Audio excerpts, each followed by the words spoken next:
ఇన్నేళ్ళు 50 ఏళ్ల బట్టి ఇండస్ట్రీలో వివిధ శాఖలలో ఉన్నారు మీరు. స్టార్టింగ్ ఆ క్లాప్ కొట్టిన దగ్గర నుంచి అసిస్టెంట్ డైరెక్టర్‌గా కావచ్చు, అసోసియేట్‌గా కావచ్చు, ఇలా రకరకాల శాఖల్ని మీరు నిర్వర్తించారు. ఎంతోమంది గొప్ప గొప్ప వాళ్ళని అంటే వాళ్ళ జీవితాలలో డిఫరెంట్ ఫేజెస్‌ని మీరు చూసుంటారు. అంటే గొప్పగా వెలిగిన జీవితాల్ని, వాళ్ళే చితికిపోయి నో ఒక దయనీయ పొజిషన్‌లో ఉన్న వాళ్ళని ఇలా ఎంతోమందిని చూసుంటారు. కానీ మీ హృదయానికి బాగా దగ్గరగా ఉన్నవి లేదా మీ హృదయాన్ని బాగా కదిలించిన వ్యక్తులెవరండి? ఇలాంటి ఫేజెస్‌లో మీరు చూసిన వాళ్ళల్లో? నేను చూసిన వీళ్ళలో చిత్తూరు నాగయ్య గారు, సావిత్రి గారు, హరనాథ్ గారు, ఇలా వీళ్ళందరినీ అంటే చిత్తూరు నాగయ్య గారు నేను పీయూసీ అయినాక డిగ్రీ బీకామ్ చేరాలని. బీకామ్ ఎందుకు చేయాలంటే ఇంకేదైనా డిగ్రీ అయితే కష్టపడి చదవాలి, బీకామ్ అయితే చదివేసి పాస్ అయిపోవచ్చు, సినిమా ఫీల్డ్కి వచ్చేయాలి. బీకామ్ చదవాలంటే అప్పుడు బీకామ్ డిమాండ్, బీకామ్ బాగా డిమాండ్ ఉంది ఆ టైంలో. అప్పుడు నాకు సీటు ఇబ్బంది వస్తే నాగయ్య గారే ఒక ఫోన్ ఆ డీజీ ఆయనకి కాలేజ్ డీన్ ఉంటారు కదా, ఆయనకు ఒక ఫోన్ నేను పంపిస్తున్నాను అంటే ఆయన ఏమీ మాట్లాడకుండా, అంటే అంతటి గౌరవ స్థానంలో ఉన్న నాగయ్య గారు ఆయన నిరంతరం ఆయన ఇంటికి ఎప్పుడు కూడా ఎవరు వెళ్ళినా భోజనం చేయటము, టిఫిన్ చేయటము, ఆయన అందరికీ అడిగిన వాళ్ళకి లేదనకుండా ఇవ్వటం, ఎవరు కష్టమని చెప్పినా ఇచ్చుకుంటాం, అలా చూశాను నేను. ఆయన మాటకు అంత విలువని చూశాను నేను. ఆయన ఒక్క మాట ఆ ఫోన్ కూడా లేవు కదా ఆ రోజు జస్ట్ ఒక లెటర్ అంతే. ఆ లెటర్ ఇచ్చారు. లెటర్ తీసుకుని ట్రస్టుపురంలో ఆయన డీన్ గారి ఇల్లు వెళ్ళి అలా ఇవ్వగానే, ఆ లెటర్ ఇవ్వగానే వెయిటింగ్ కూడా చేయకుండా లోపలికి పిలిచాడు. లోపలికి పిలిచి ఇమీడియట్గా సార్ ఆయన నాగయ్య గారు చెప్పిన తర్వాత ఇంకా దాంట్లో ఎంక్వైరీలు డిస్కషన్లు అవసరం లేదు, మీరు రేపు పొద్దున్నే వెళ్ళి కాలేజీ కలిసి ప్రిన్సిపాల్ని కలవండి అని చెప్పేసి. అంతటి వ్యక్తి ఆ తర్వాత కాలంలో దేశమంటే మనుషులు కూడా మా సినిమాలో యాక్ట్ చేసిన ఆయన బ్రహ్మాండంగా. ఆయన అలాంటి మనిషి అలా కాలగతిలో ఆయన చూస్తే పరిస్థితి చాలా దయనీయ స్థితికి వెళ్ళిపోయాడు. అది చాలా నన్ను కలవరపరిచింది.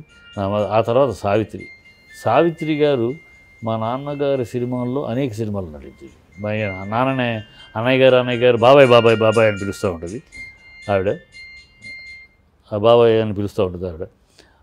ఆవిడ కంచుకోటలో చూసాం, ఇంకో సినిమాల్లో చూసాను, నాన్నగారు రాసిన అనేక సినిమాల్లో హీరోయిన్గా అలా. అంటే ఆవిడ చెప్పులకి ఆనాడులో ఎవరు ఆ తర్వాత జయలలితని విన్నాం కానీ నేను చూడలేదు, కానీ నేను చూశాను ఈవిడ్ని. ఇది జయలలిత సీఎం అయినాక వేసుకుంది. ఈవిడ ఆర్టిస్ట్గా చెప్పులు వజ్రాలతోటి చెప్పులు, ఆ చెప్పులు ఆ కాళ్ళు ఆ వజ్రాలతో ఉన్న చెప్పులు వేసుకుని ఉండేది. అంతటి ఐశ్వర్యాన్ని చూసింది, అంతటి ఐశ్వర్యం, కని వినియోగిన ఐశ్వర్యాన్ని చూసింది. ఆవిడ ఉంటే చాలు అన్న రోజులు. ఆవిడతోటి యాక్ట్ చేయాలంటే నాగేశ్వరరావులు, ఎన్టీఆర్లు, శివాజీలు సైతం, ఎస్వి రంగారావులు సైతం సావిత్రి ఉంది అంటే జాగ్రత్త పడేవారు. అమ్మో సావిత్రితోటి వాళ్ళ షూటింగ్. అంతటి మహానటి, అలాంటి మహానటి 100 రూపాయల కోసం రావటం, చనిపోయిన గారి గురించి ఆవిడ దైన్యస్థితిని చెప్పడం, తెలియజెప్పడం కోసం కాదు, బాధాకరమైన ఆవిడ రావటం. ఆ స్థితి నేను అది చూశాను యంగేజ్లో. తర్వాత మా నాన్నగారు మంచిని పెంచాలి సినిమా డైరెక్షన్ చేస్తున్న రోజులకి ఆవిడ రావటం కలిసి వేసింది. ఏంటి ఆవిడ సన్నబడిపోయి, ఆవిడేనా మన సావిత్రి గారేనా అమ్మని అసలు ఇంటికి పిలిపి, ఇంటికి వచ్చినప్పుడల్లా చాలా గౌరవంగా చూసేవారు. మా అమ్మ కూడా, మా అమ్మ సావిత్రి గారి ఫ్యాన్. సావిత్రి జమున అంటే మా అమ్మకు ప్రాణం ఆ రోజుల్లో. సావిత్రి గారు చూడగానే ఆవిడ కలమ నీళ్ళు పెట్టేసుకుని అయ్యో మీద ఏ చేసింది. అట్లాంటి టైంలో మంచిని పెంచాలి సినిమా తీస్తున్నారు.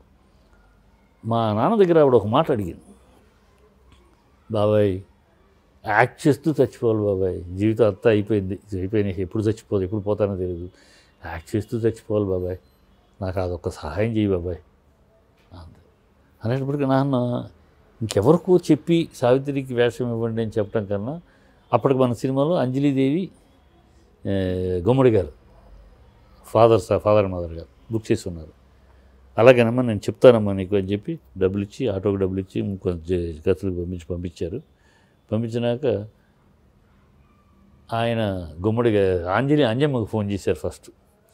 అమ్మ నీకు అడ్వాన్స్ పంపించాను, డేట్లు కూడా ఇచ్చావు, సంతోషం, కానీ ఇప్పుడు ఒక చిన్న మార్పు ఉందమ్మా, కాకపోతే నిన్ను చెప్పకుండా ఆ పని చేయకూడదు, నీ అంగీకారంతో చేయాలని నేను కోరుకుంటున్నాను, ఇలాగో చెప్పారు. సావిత్రి వచ్చిద్దమ్మా, అందుకని నిన్ను అనుకున్న పాత్రకి సావిత్రిని పెట్టి చేద్దాం అనుకుంటున్నాను.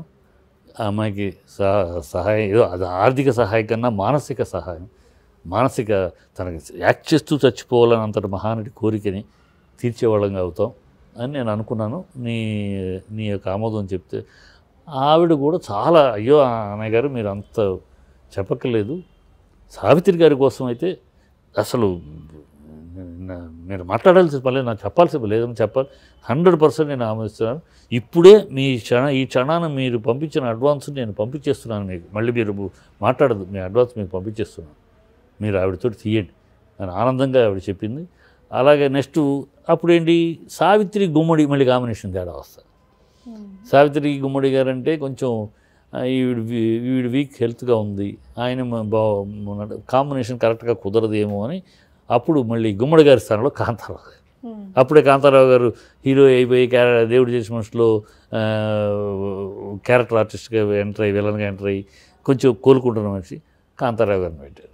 గుమ్మడి గారికి కూడా చెప్పారు. గుమ్మడి గారికి నాన్నకి మంచి స్నేహం ఉంది కనుక అసలు నువ్వు ఏదైనా నిర్ణయం తీసుకుంటే నేను కాదంటానా అన్నట్టు ఆయన, నువ్వు ఏ తప్పు నిర్ణయం తీసుకోలే, మమ్మల్ని అవమానించడానికి చేసే పని కాదు కదా, ఇది నిజంగా మేము గౌరవించుతున్నట్టే ఒక మహానటికి చేస్తుందని అని కాంబినేషన్ కోసం తప్పించి ఒప్పుకున్నారు. అలా ఆ సినిమా నిజంగా ఆ సినిమా షూటింగు చేసాం. మేదరమెట్ల ఒంగోలు పక్కన మేదరమెట్లు క్లైమాక్స్ తీస్తుంటే నమ్మరమ్మా, ఏదో పొగడతకోతామో దీనికోసం చేయటం. ఆ క్లైమాక్స్లో ఆవిడ ఇద్దరు బిడ్డల్ని ఒళ్ళో పెట్టుకుని ఆ చాకరి సన్నివేశం, ఈ బిడ్డలో ఎవరిని చంపాలి, ఎవరిని బతికించుకోవాలి, అలాంటి సందిగ్ధ పరిస్థితిలో ఉంటుంది. ఒకడు దుష్టుడు, ఒకడు మంచోడు. కానీ దుష్టుడైనా బిడ్డను చంపుకుంటుందా తల్లి? చంపకపోతే మంచి బిడ్డడు ఏమైపోతాడు, ఇంతటి పోరాటం ఏమైపోద్ది? ఇట్లాంటి ఒక సందిగ్ధ పరిస్థితిలో అది చెయ్యాలా, ఇది చేయాలా, ఏం చెయ్యాలి, ఏం చేయకుండా ఉంటే నేను ధర్మమా, ఏది చేయకుండా ఉంటే నేను ఈ గడ్డ మీద పుట్టిన మంచి తల్లినేనా, అట్లాంటి సందిగ్ధంలో పడాల్సిన పర్ఫార్మెన్స్ చేసి ఆఖరికి ఒక బిడ్డను చంపేస్తుంది. ఆ చంపే ముందు ఆవిడ చేసిన పర్ఫార్మెన్సు, ఆ షాట్ అవగానే అక్కడ షూటింగ్ గుమికూడిన ప్రజలందరం, మేము కొట్టలా, ప్రజలందరూ ఆ షాట్ పర్ఫార్మెన్స్ అవగానే క్లాప్స్ నాన్ స్టాప్ క్లాప్స్ కొట్టారు.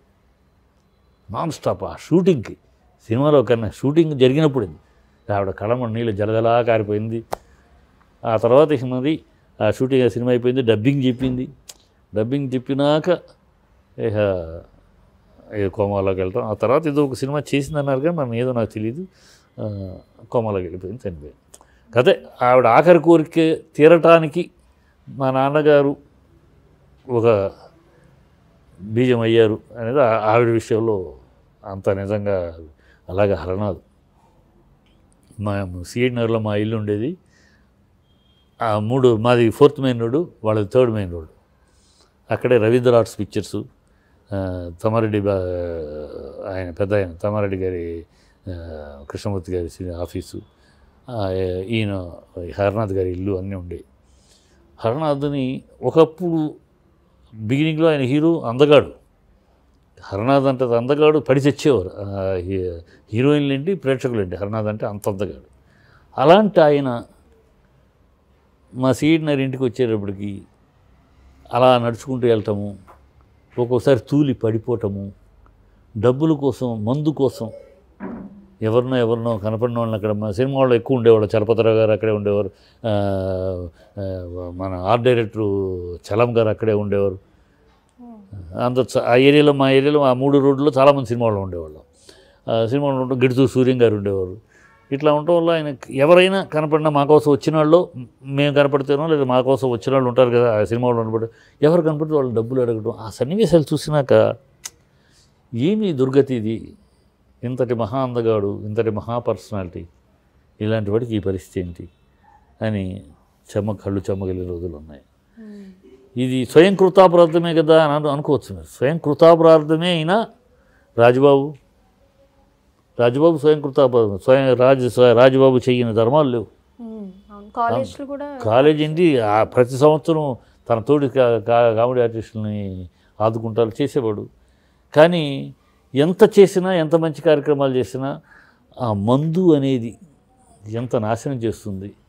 నా కళ్ళారా చూశాను. మందు అనేది ఒక సావిత్రి గారిని చూశాను, ఒక హరనాథుని చూశాను, ఒక ఆదుర్తి హరనాథు, ఆదు సుబ్బారావు గారు తమ్ముడు, మంచి ఎడిటర్, ఆయన పతనం చూశాను.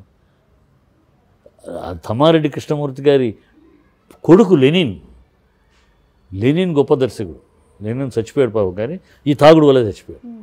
దత్తపుత్రుడిలో అసలు ఈ గ్యాలక్సీ ఆఫ్ సాంగ్స్ ఉన్నాయి. గ్యాలక్సీ సాంగ్ ఎక్స్ట్రావగెంట్గా తీయటము, హై ఫీస్ట్గా సాంగ్స్ తీయటం అనేది ఈ ఇండస్ట్రీలో తొలుత ఆద్యుడు లెనిన్.